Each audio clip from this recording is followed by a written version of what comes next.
창세기 2장 19절 말씀입니다. 여호와 하나님이 흙으로 각종 들짐승과 공중의 각종 새를 지으시고 아담이 무엇이라고 부르나 보시려고 그것들을 그에게로 이끌어 가시니 아담이 각 생물을 부르는 것이 곧 그 이름이 되었더라.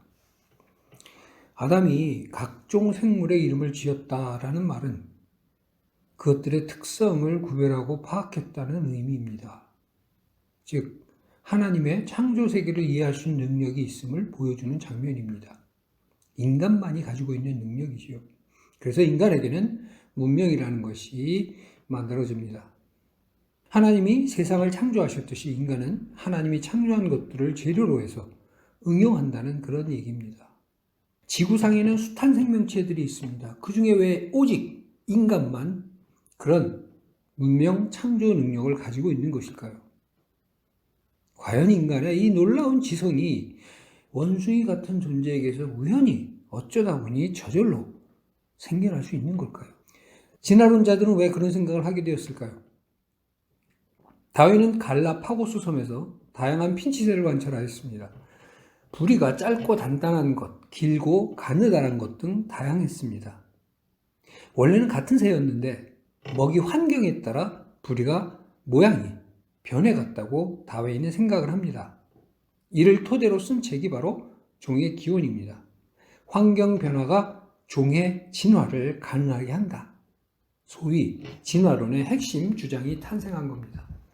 하지만 이는 다윈의 무지 혹은 과장된 상상에 불과했습니다. 비록 핀치새의 부리가 환경에 따라 변했지만 원숭이의 입술로 바뀐 것은 아니잖아요. 진화한 게 아니라 새 부리가 모양이 좀 바뀐 거예요. 여전히 새의 부리이고 결코 포유류나 어류나 인간의 입술로 변해갈 수는 없습니다. 왜 그렇습니까? 핀치새의 유전자 때문이죠. 타고난 유전자의 능력 한도, 즉 유전자에 담겨있는 정보가 허용하는 수준에서 새로 눈앞에 닥친 환경에 적응해갈 뿐입니다. 새의 유전자에는 없는 원숭이의 입술이나 사자의 등뼈나 사람의 두뇌로 변해갈 수는 없다는 얘기입니다. 그게 바로 유전학의 법칙입니다. 사람의 머리뼈도 보십시오. 다양합니다. 이마가 앞으로 튀어나오거나 턱이 길거나 머리 모양이 쥐를 닮았거나 원숭이를 닮았거나 호랑이를 닮았거나 얼마든지 다양한 모양으로 바뀌어갈 수 있습니다. 하지만 여전히 사람의 머리입니다. 원숭이는요, 아무리 사람을 닮았다고 해도요, 여전히 원숭이입니다. 사람과 아무리 오래 함께 살아도 말하고 생각하지 못합니다. 그러나 사람은 늑대에게 어린 시절에 키워져서 늑대처럼 행동하게 되었더라도 인간 사회로 복귀하면 그 말과 사고를 배웁니다. 왜 그렇습니까? 유전자 때문입니다. 진화를 하려면 유전자가 바뀌어야 되는 거죠. 환경 변화로 진화가 일어나는 게 아닙니다. 그래서 나온 게 돌연변이설입니다. 우연히 어쩌다 보니 유전자에 변형이 생긴다. 그 유전자 변이가 진화를 이끌어간다. 유전자의 미세한 돌연변이가 계속 일어나고 있는 것은 사실이죠. 문제는 우리가 영화에서 보는 것처럼 그 돌연변이가 인간에게 그 능력의 진화를 가져다 주느냐는 겁니다. 과연 가능할까요? 슈퍼맨처럼 인간을 만들어줄 수 있느냐고요, 돌연변이가. 이것을 확인하기 위해서 초파리에다가 돌연변이 실험을 했습니다. 초파리에다 X선을 막 쥐어져갖고 돌연변이를 마구 일으키는 것이죠. 그러나 아무리 돌연변이를 일으켜도요, 초파리의 유전자를 진화시키지는 못했습니다. 오히려 유전자가 파괴되어서 비정상적인 개체들만 나올 뿐이었던 거죠. 유익한 새로운 기능을 가진 초파리로 진화하지는 못하더라는 것이죠. 그러니까 돌연변이는 진화의 원인이 아니라 퇴화 그리고 멸종의 원인이었던 겁니다. 그게 실험의 결과입니다. 자연사 박물관에 가면 아주 재미있는 그림이 있습니다. 원숭이로부터 인간으로 변화가는 모습을 그려놓은 그림이죠. 과연 인간의 그런 진화를 직접 관찰하고 그린 걸까요? 천만의 말씀이죠. 그냥 뼈조각 몇 개를 보고 그것을 근거로 상상을 합니다. 그리고 미술가에게 그렇게 그려라라고 요청해서 만든 상상한 거죠. 이 뼈조각 다음에 저 뼈조각, 그 다음에는 또 다른 뼈조각으로, 그래서 마침내 인간이 되었다. 각 단계마다 출산을 통해서 이어졌다거나 더 나은 유전자로 발전했다는 증거는 전혀 없습니다. 그냥 늘어놓고서 그랬을 거야 라고 상상을 하는 거죠.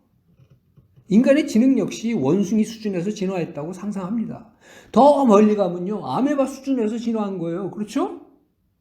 그 이전 단계는요, 원시수프, 지구에 내린 빗물, 그 빗물이 고여있는 그곳에서 인간의 지능이 나왔다는 겁니다.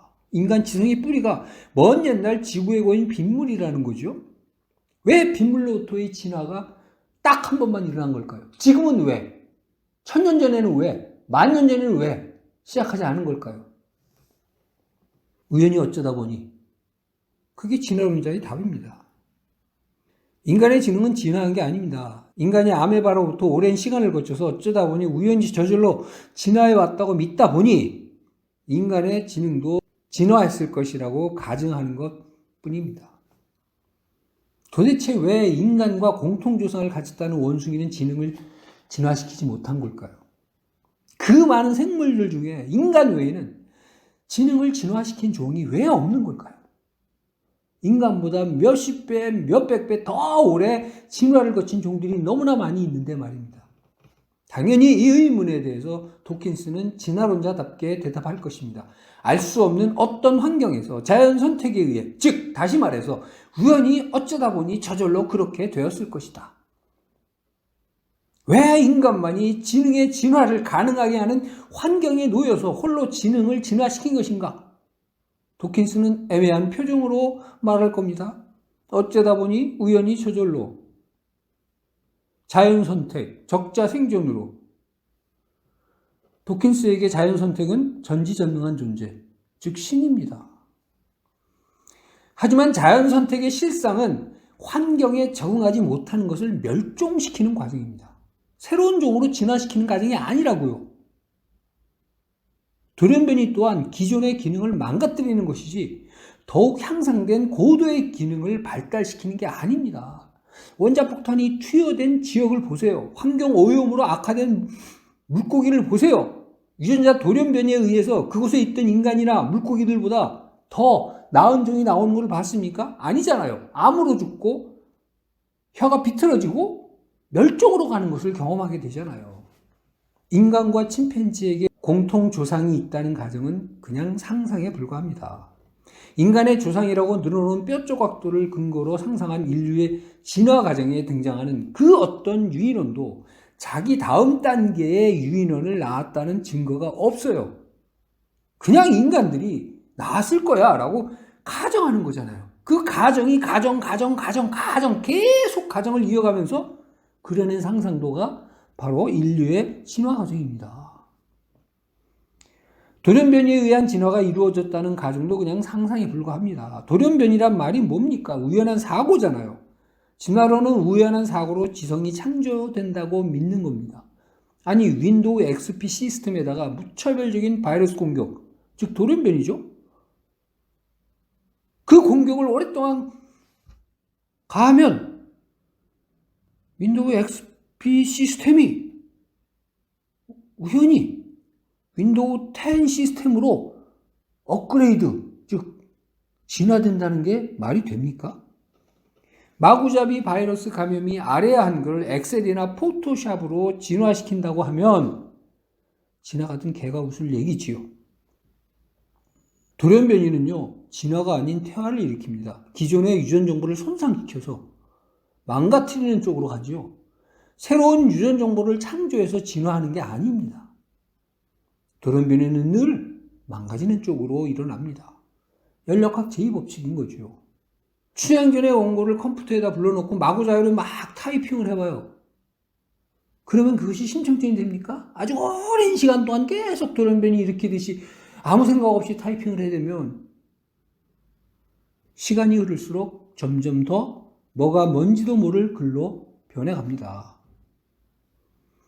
돌연변이에는 계획도 목적도 없습니다. 아무 생각이 없이 그냥 좌충우돌하는 예측 불허의 운동입니다. 하지만 인간의 지성은 무엇을 하든지 간에 계획과 목적을 염두에 둡니다. 그런 지성이 아무 생각이 없는 물질의 좌충우돌에서 우연히 어쩌다 보니 저절로 생겨났다는 상상에 대한 믿음, 그것이 바로 진화론입니다. 이는 확률적으로 보았을 때 철광석이 우연히 어쩌다 보니 저절로 자동차로 진화했다는 상상보다 무한히 훨씬 더 실현 불가능한 상상입니다. 그럼에도 불구하고 한술 더 떠서 진화라는 상상을 과학적 사실이라고 주장합니다. 그에 대한 과학적 증거가 있다는 겁니다. 어떤 물질에서 과연 지성이 우연히 어쩌다 보니 저절로 생기는 것을 관찰할 수가 있습니까? 너무 오래 걸리기 때문에 관찰할 수가 없다. 하지만 그런 불가능해 보이는 일이 분명히 일어났고, 그래서 현재 인간의 지성이 있다. 그게 증거다. 도킨스식 억지 주장인 거죠.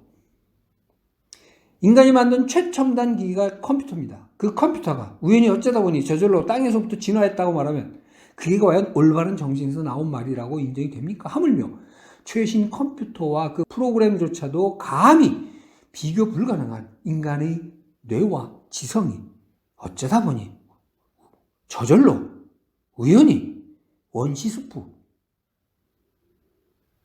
고인 빗물에서부터 생겨났다니. 하나님께서 왜 인간에게 지성을 주셨을까요?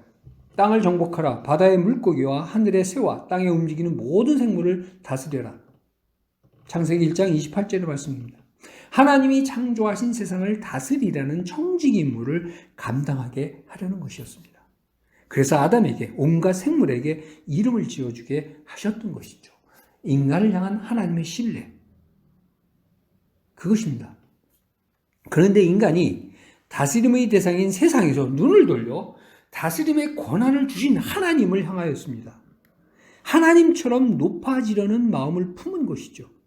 너희가 그것을 먹는 날에는 너희 눈이 밝아져 하나님과 같이 되리라. 하나님처럼 될 수 있다는 뱀의 유혹에 자신의 의지를 넘겨줍니다. 자신이 창조주 하나님이고 싶었던 것이죠. 내 위쪽으로는 아무도 없다. 이렇게 말하고 싶었던 겁니다. 이런 인간을 성경은 어리석은 자라고 말합니다. 어리석은 자는 그 마음에 이르기를 하나님이 없다 하는도다. 시편 14편 1절 말씀입니다. 왜 하나님이 없다고 하겠습니까? 내 욕망대로 하고 싶다는 것이죠. 왜 선악과를 먹지 말라는 거야? 많은 것 중에 몇 개만 된다도 아닙니다. 모든 것을 다 먹어라. 그중 단 하나만. 그건 안 된다. 그런데 그것조차도 못 견디겠다는 겁니다.